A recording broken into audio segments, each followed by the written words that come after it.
Punters politics is completely wrong about housing.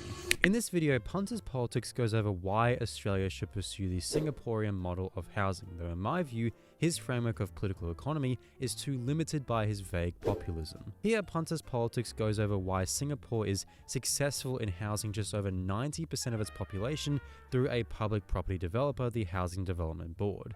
Basically, the HDB builds homes and then sells them at low prices to Singaporeans, and this has been done at a mass scale.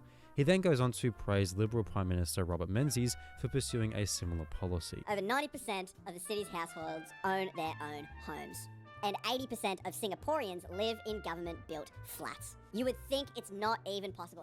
Singapore, they're different to us. There's no way we could possibly do it. What did the Singaporean government do? Well, the government became a property developer, and it simply built houses, not for profit, but to benefit the taxpayers. Did they give it to them for free? No. Singaporeans had to buy the houses, invest in the houses. Home ownership rates are through the roof. So, do we think home ownership is a good thing? I think many punters out there would think people owning their own homes is a good thing. You know who used to think that that was a good thing?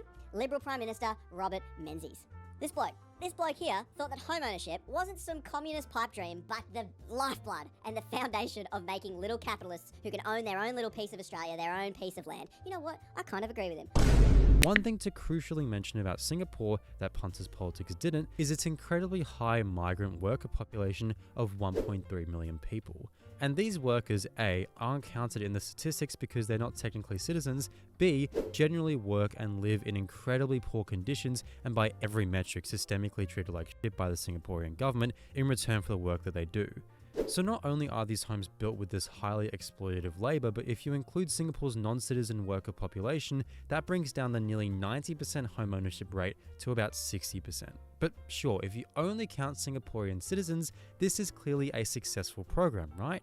Singapore's model has been relatively effective at housing people, but the longevity of the system is questionable. These public homes have increasingly become out of reach for younger Singaporeans, as public homes have risen to about 3.8 times the median income, deemed by Demographia as moderately unaffordable. Furthermore, and importantly where I think the root of the problem is, this paper here is really interesting and essentially concludes that while growing home ownership rates in capitalist housing markets didn't necessarily predict Conservative Party votes, it made left-wing or Labour parties more economically conservative, or what the paper called embourgeoisement. This is because people with speculative properties as homes tend to vote for things that increase the value of that home.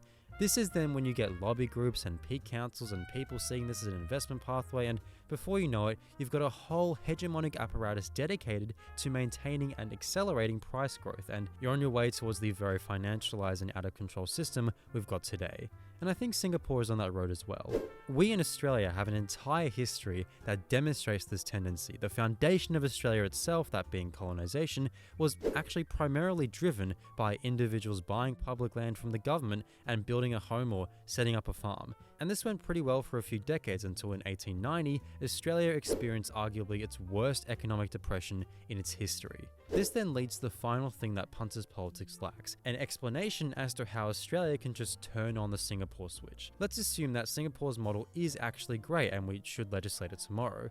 How do you account for the economic collapse that will occur when houses increasingly lower in prices? Our entire economic system is intertwined with the housing market. You take that out and it turns to shit. And I know it's a popular remark to dismiss it and just say let it all crash and burn, but that is arguably a worse outcome for many more people than the current system, because it wouldn't just be housing that's f***ed, and we saw this in America during the GFC. So a genuine question to Punters politics: what's the strategy? What's the pathway?